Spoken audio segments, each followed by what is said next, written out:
Hey guys, I'm going to explain to you guys in a way that you probably haven't heard about the 3 a.m. hour. So wait, stay tuned, hear me out. There's an hour when the seen and the unseen, it blurs. When heaven and hell war for our souls. When man is at the weakest, yet the closest to the truth. Let's get into it. 3 a.m. is not just time, it's exposure. It's the hour of divine whisper and demonic shadows. The hour where God calls and where the flesh betrays. The hour where eternity brushes against time. Where the unseen realm presses close. Where the soul, without distraction, without pretense, stands at the crossroads. What you do at 3 a.m. is the truest reflection of who you are internally. 3 a.m. is the thin place between heaven and earth. Time is not linear to God. It folds, it bends, it stretches between the turmoil and the eternal. Certain moments throughout history shows that night is when God moves the most beyond time. Abraham's covenant was sealed in the deep sleep.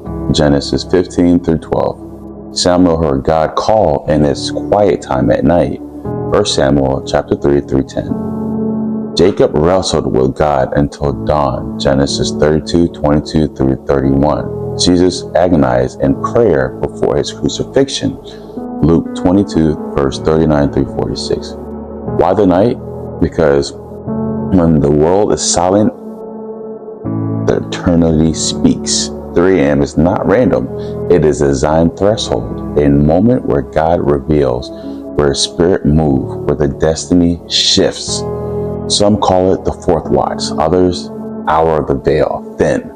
But the truth is, deeper than that. 3 a.m. is the moment when the soul is seen for what it truly is. When the hour of revelation is almost the hour of sin.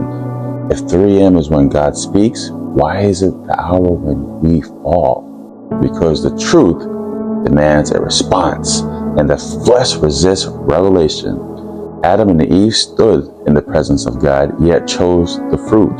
Genesis 3, verse 6. Israel saw the Red Sea parted, but yet they worshipped the golden calf.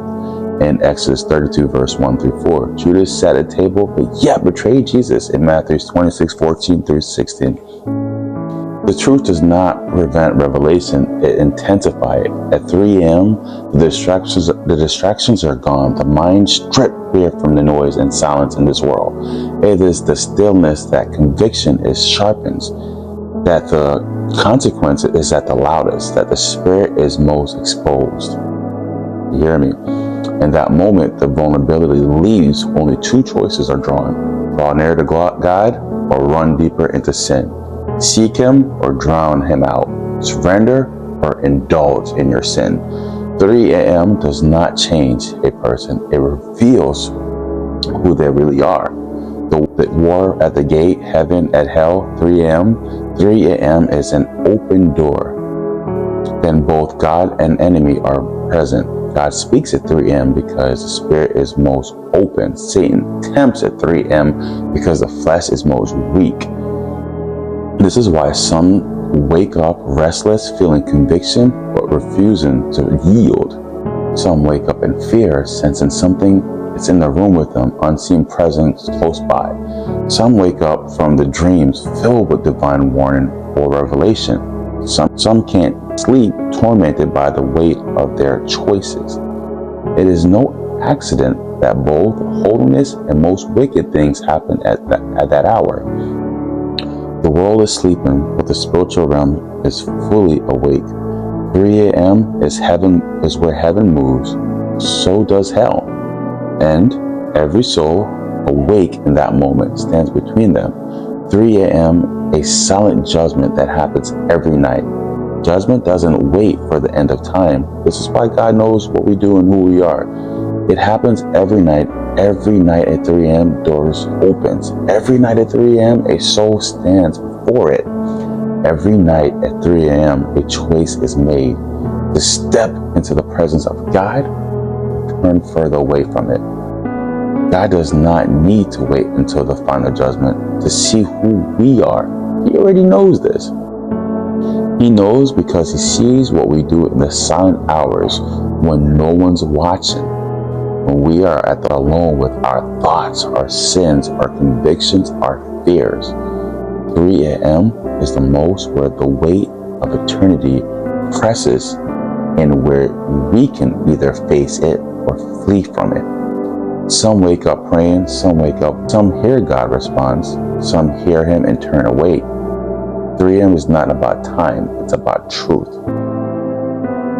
The real question is not why 3 a.m. is spiritually significant. The real question is, when the hour comes, when the veil is thin, when the voice of God whispers, will you answer it? So I'm driving right now, but to wrap it all up, basically, I feel the body is at the most purest for God to speak to us. The veil is thin when we're not sinning in our everyday lives, thinking evil, negative thoughts, lusting, and everything else. So that's the most purest where God can speak to us, and also the most vulnerable time where the devil takes advantage of us and torment most of us in our sleeps and everything else. So just to wrap it up, 3 a.m., it's a powerful time.